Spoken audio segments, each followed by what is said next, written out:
참 하나님은 어떠한 상황 속에서도 여전히 일하신다라는 말씀을 같이 생각하고자 합니다. 하나님의 은혜로 말미암아서 초대교회는 부흥되어져 가고 있었죠. 그렇죠? 120명에서부터 시작해서 3,000명으로 5,000명으로 이렇게, 그리고 오늘 본문에 보면 참 셀 수 없는 많은 사람들, 남녀의 큰 무리가 이렇게 교회를 이루어져 가고 있는 것을 보게 됩니다. 교회가 세워진다고 하는 것, 그것은 바로 하나님의 은혜죠. 제가 목회를 시작하면서부터 시작했던 선교단체가 하나 있어요. 지구촌 선교회라고 해서 우리 돕는 기관 중에 하나로 이렇게 존재하는데, 금년도에 인도네시아에다가 교회를 건축해 주기로 이렇게 계획을 세우게 됐어요. 그래서 참 우리 젊은 시절에 같이 동역했던 분이 거기에 이제 목회를 은퇴하시고 그 지역에 선교사로 가 있어서 그분을 통해서 인도네시아의 지구촌 임마누엘 교회하고 지구촌 엘샤마르 교회, 이렇게 두 교회를 건축을 하는데 비용은 그렇게 많이 들지 않아요. 약 한 1,800만 원씩 들어서 하나의 교회를 짓죠. 시골 교회처럼 이렇게 하나 지어요. 감사하죠. 이제 거의 완공을 바라보게 되었고 하나님의 은혜로 건축하고, 헌당식은 이제 내년 3월쯤에 우리 기관에서 같이 가셔서 이렇게 거행하게 됩니다. 이제 저희들은 그 교회를 놓고 기도하죠. 두 교회가 정말 좋은 교회, 건강한 교회가 되어졌으면 좋겠다. 그러기 위해서는 이제 사도행전적인 교회를 어제 우리가 이야기하는데, 초대교회처럼 우리가 사도행전 2장에서 우리가 보았죠. 2장 42절에서부터 47절에 있는 말씀을 묵상하면서 정말 말씀에 굳게 선 교회가 됐으면 좋겠다. 참 오늘날 교회라고 하는 형태는 가졌는데 말씀에 서 있지 않는 교회들을 보면서 안타깝죠. 그런가 하면 기도하는 교회였으면 좋겠다. 진짜 초대교회처럼 마가의 다락방에 모여서 기도했던 그들, 또 그들이 성령 충만하자 모여서 기도하고 시간을 정해서 기도했던 교회들, 기사와 표적이 많은 교회였으면 좋겠다. 참 이렇게 복음이 처음으로 들어가는 그 지역인 이 무슬림과 같이 어울려 살아가는 동네인데, 그래서 다행인 것은 이 무슬림의 그 세력이 그렇게 강하지 않아서 교회에 핍박하지 않고 있다고 그래서 감사한데, 그 속에서 정말 하나님의 살아계심을 드러내는 이런 표적이 있는 교회, 온 성도들이 마음을 같이 하는 교회였으면 좋겠다. 그 교회가 가능하면 정말 그 지역의 중심이 되어지고 사람들이 성전을 중심으로 한 그러한 교회가 되어졌으면 좋겠다. 그래서 정말 그들의 모임이 순전하고 그들의 모임이 참 하나님의 뜻을 따라서 구제하고 교제하는 이런 교회, 온 백성들에게 칭찬받는 교회였으면 좋겠다. 이런 표절을 가지고서 선교사님을 통해서 그 교회에 영향을 좀 주는 이런 일들을 하고 있습니다. 오늘 우리는 초대교회의 그 특징을 이렇게 말씀해 주고 있는데, 오늘 본문도 마찬가지예요.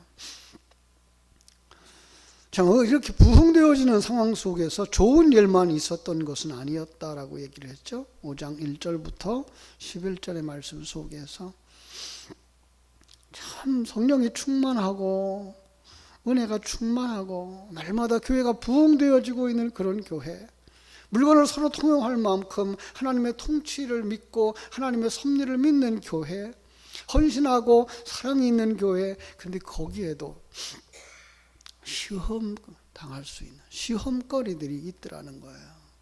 이게 아나니와 삽비라의 이야기였습니다. 여러분, 헌금을 하고서 시험이 들은 거예요. 그렇죠? 우리 사람들의 이 모습, 그들의 어떤 중심을 보지 못하고 사람들의 그 행동만 본다 그러면 뭐예요? 그 사람 헌금했는데, 그죠? 땅 팔아다 헌금하고 뭐예요? 잃어버린 거예요. 땅 팔아다 헌금하고 죽은 거예요. 그것도 한 사람도 아니고 부부가. 그러니까 그 일로 말미암아서 온 성도들이 정말 시험 들 수 있는 이런 상황들이었죠. 물론 이것은 우리가 영적으로 보고 하나님께서 그 교회에 정말 하나님의 통치가 무엇인지를 알고 하나님의 주권이 무엇인지 알고 하나님이 기뻐하시는 삶이 무엇인지 보여주시는 큰 사건임에 불구하고 사람들은 그걸 보지 못하면 그게 시험거리가 된다는 거죠. 그죠? 분명히 그 교회에서 이 일을 통하여서 잘 가르쳤을 거예요. 그죠? 교회의 머리가 누구인가? 우리들의 신앙의 중심이 무엇이어야 하는가? 예. 정말 하나님 중심의 생각을 하고 있는가? 하나님이 그 사람의 그 머리가 되고 있는가? 하나님이 그 사람의 마음을 온전히 다스리고 있는가? 아니면 여전히 내가 주인이 되어지고 내가 판단자가 되어지고 있는가? 그죠? 그렇게 사람들이 그 일로 말미암아 시험이 되어지고 그 일로 말미암아 두려워하는데도 불구하고 하나님은 어떻게 한다요? 그 일을 통해서 여전히 일하고 계시는 모습을 우리에게 보여주는 거죠. 12절 볼까요? 사도들의 손을 통하여 민간의 표적과 기사가 많이 일어나매 믿는 사람이 다 마음을 같이하여 솔로몬 행각에 모였다. 표적과 기사가 많이 일어났다. 그런가 하면 15절부터 16절도 역시 같은 내용을 이야기하죠. 심지어 병든 사람을 메고 거리에 나가 침대와 요 위에 누이고 베드로가 지날 때에 혹 그 그림자라도 누구에게 덮일까 바라고 예루살렘 부근에 수많은 사람들이 모여 병든 사람과 더러운 귀신에게 괴로움받는 사람을 데리고 와서 다 나음을 얻었다. 그죠? 병 고침의 모습들이 나타나고 있는 거죠. 자, 우리가 성경 속에서 병 고침의 모습을 볼 때 우리가 생각하는 육신의 병, 안진뱅이가 낫고 또 중풍병자가 낫고 암 환자가 낫는 이 정도로만 보지 말자 그랬어요. 이 역사 속에서 사도행전 기록했던 그 당시에는 분명히 그들은 병이 났어요. 안진뱅이도 일어나고 중풍병자도 일어나고 소경이 눈을 뜨고, 그죠? 그래서 성경은 경전이에요. 그걸 통해서 우리에게 우리의 영적 상태를 이렇게 보여주는 그림이란 말이에요. 지금 그들이 아직도 주인 되어진 하나님을 섬기지 못하고 내가 주인 되어진 자들로 살아갈 때 이게 뭐예요? 병든 자들인 거예요. 하나님을 왕으로 섬기고 하나님 앞에 온전히 순종하는 자로 살아야 되는데 어디처럼 2장 42절에서 나오는 47절에 나오는 그 모습처럼. 그런데 그 속에 아직도 내가 살아있는 것, 이게 뭐예요? 병든 자인 거예요. 아직도 내가 이렇게 해야 되겠구나 저렇게 해야 되겠구나 판단한 자가 되어지는 것, 병든 자인 거예요. 근데 감사한 건 그 병든 자들이 어디로 나가요? 치료받기 위해서 나가는 거예요. 예. 오늘날 우리 성도들의 삶 속에서도 그래요. 정말 하나님의 말씀 앞에 온전히 순종하고 하나님의 통치 아래서 아멘 하고 살아가야 되는데 내가 주인자가 되고 내가 판단자가 되어지는 거예요. 그걸 알면 어디로 가야 돼요? 병고침 받는 자로 나가야 되는 거예요. 근데 그걸 모르는 거예요, 사람들이. 그걸 모르는 걸 뭐라 그런다? 교만이라 그런다. 교만하기 때문에 감사할 수 모르고 교만하기 때문에 정말로 십자가 아래 내려가지 아니하고 교만하기 때문에 내가 살아나고 있는 그런 모습이죠. 여러분 우리 자신들을 이 새벽에 살폈으면 좋겠어요. 그리고 주님 앞에 나올 때에 나는 영적으로 병든 자가 아닌가. 이게 가장 심각합니다. 이 세상의 것은 그렇게 심각하지 않아요. 사실 세상에 병든 거 그냥 아주 쉬운 얘기로 극단적인 얘기가 되겠습니다만은 그 결과는 죽어서 천국에 가면 돼요. 조금 일찍 가도 상관없고 늦게 가도 상관없어요. 정말 바른 신앙을 가진 사람이라 그러면 이 세상에서 100년, 150년 살아가는 게 문제가 아니고 우리가 정말 완성되어져서 천국 가는 하나님의 사람으로 살아갈 수 있다는 것만 있다면 그가 60의 세상을 떠나든지 80의 세상을 떠나든지 그게 그렇게 중요하지 않아요. 중요한 건 뭐라고요? 내가 하늘나라에 들어갈 수 있는 사람인가? 병들어 있다는 사실은 뭐예요? 그것 때문에 하늘나라에 못 들어갈 수도 있다는 얘기죠. 여러분, 그러면 큰일 나잖아요. 그러면 정말 우리보다 불쌍한 사람들 없잖아요. 바울 사도가 그랬어요. 그죠? 부활이 없다면 부활을 믿고 따라가면서 고생했던 우리가 가장 불쌍한 자일 것이다. 왜냐하면 천국을 바라보지 못하고 천국을 소망하지 못하고 하나님의 사랑으로 완성되어지지 못한다 그러면 주의 이름으로 선지자는 못하고 주의 이름으로 병든 자 고치고 주의 이름으로 교회를 세웠던 그 삶이 뭐가 된다고요? 헛것이 된다고요. 그거보다 가련하고 불쌍한 건 뭐 있어요? 우리는 그게 전부인 줄 알았고 우리는 그것을 하나님 기뻐하는 일인 줄 알았는데 하나님이 기억하지 않는 일이라고 한다면 우리는 정말 가련하고 불쌍한 거죠. 그래서 우리는 정말 주님 앞에 나갈 수 있어야 돼요. 그래서 그 사람들이 어디에 모였어요? 솔로몬 행각으로 모였다. 그죠? 마음을 같이 해서 솔로몬 행각에 모였다. 히브리서 10장 25절에서도 모이기를 힘쓰라고 말하고 있습니다. 그죠? 모여서 뭐 할까요? 다시 사도행전 2장 42절로 47절로 돌아가서 그죠? 사도들의 가르침을 받고 기도에 전념하고 참다운 성도의 교제를 하고 음식을 서로 나눠 먹고 교제하고 그리고 기도했던 삶. 우리의 모습들이 그리로 가야 되는 거예요. 여러분, 우리 신앙생활에 다른 목적이 없어요. 우리가 무슨 큰 계획을 세웁니까? 신앙에 무슨 큰 계획이 있습니까? 신앙의 큰 계획이라는 내가 하나님의 사랑으로 완성되어지는 곳에 관심이 있는 것이지 이 세상에 큰 교회를 세우는 것, 이 세상에서 어떤 화려한 행동을 하는 것, 프로그램을 진행하는 것, 여기에 있지는 않다는 거예요. 프로그램을 가진다, 행사를 가진다, 그 속에 중요한 것, 그걸 통해서 내가 예수의 사람으로, 예수 생명을 가진 사람으로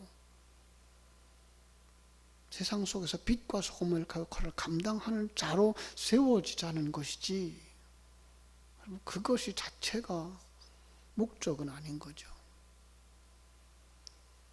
그래서 뭐 해야 돼요? 모여야 돼요. 사도의 가르침을 받아야 돼요. 자, 그럴 때에 참 그들은 세상과 다른 삶을 살게 되는 거죠. 세상 사람들과 다른 가치관을 가지고 살아가야 돼요. 이것이 우리가 어려운 거죠. 세상 사람들하고 똑같은 가치관을 가지고 세상 사람들하고 똑같이 경쟁하고 세상 사람들이 좋아하는 거 우리도 좋아하고 세상 사람들이 힘들어하는 거 나도 힘들어하고 그러면은 그냥 세상 사람들하고 똑같이 살아가면서 다를 게 없어요. 우리 예수의 사람들은 어떻게 돼요? 그 속에 하나님의 일하심을 보기 때문에 그들과 똑같이 갈 수가 없는 거예요. 그래서 여기는 두 종류의 사람들이 나오는 거죠. 12절에 보니까 마음을 같이 해서 솔로몬 행각에 모이는 사람들이 있고요. 13절에 보니까 그 나머지 감히 그들과 상종하는 사람이 없으나 여기 나오는 거예요. 그죠? 하나님의 특수한 간섭으로 함께 하시는 교회는 권위가 있는 거예요. 예수 그리스도를 믿음으로 말미암아 하나님과 화목한 신자가 아니면 누구든지 그런 권위 있는 교회에 참가하다가 범죄하고 하나님의 징계를 받는 거예요. 아나니아 삽비라처럼. 교회가 잘못되는 중요한 원인은 교회라고 하는 형태는 가졌는데 그 마음의 중심에 세속적인 거예요. 세속화. 그걸 갖다 교회의 속화 이렇게 말하죠. 세상이 가지고 있는 경쟁 구조 그대로 가지고 들어온 거예요. 세상에 가지고 있는 물질을 가지고 판단하는 것들을 그대로 가지고 들어온 거예요. 이 세상의 삶이 인생의 전부인 줄 알고 쫓아가는 거예요. 그게 뭐예요? 교회가 잘못되고 있는 거예요. 설교가 그렇게 가고 있는 거예요. 사람을 그렇게 끌어들이고 있는 거예요. 예수 믿는 사람은 분명히 세상 속에 살고 있습니다. 그러나 세상에 섞이지 않습니다. 세상의 가치관을 가지고 그들 속에 들어가서 그들이 말하는 것처럼 살아가지 않습니다.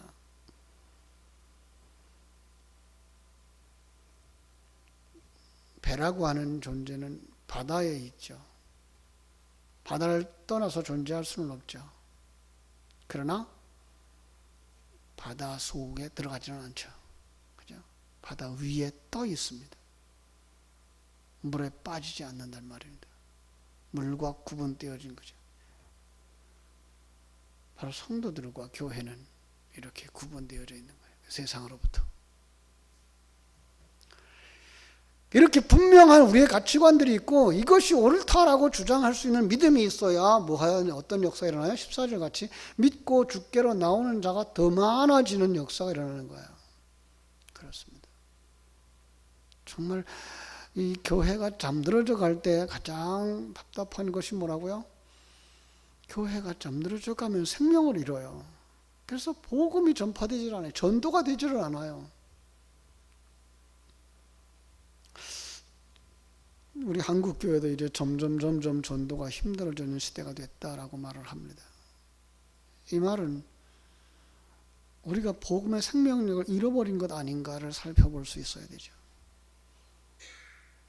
세상같이 똑같이 살아가요. 풍요로운 사람들 속에도 들어가 있고 가난한 사람들 속에도 들어가 있어요. 그러나 풍요로움 속에서 그 풍요로움 때문에 행복하거나 그것 때문에 자랑스러워하는 자가 아니라 하나님 때문에 행복해하고 하나님 때문에 자랑스러워하는 사람들이 되어줘야 되는 거죠. 그 물질은 그 사람의 그릇만큼 채워진다고 말씀을 드렸어요. 그래서 예수 믿는 사람도 큰 부자가 될 수 있고 예수 믿지 않는 사람도 부자로 살 수 있어요. 그 사람의 그릇만큼이에요. 그 만족할 수 있어야 돼요. 중요한 것은 그가 그 속에서 하나님의 생명을 가지고 살아가느냐 세상 사람들처럼 살아가고 있느냐.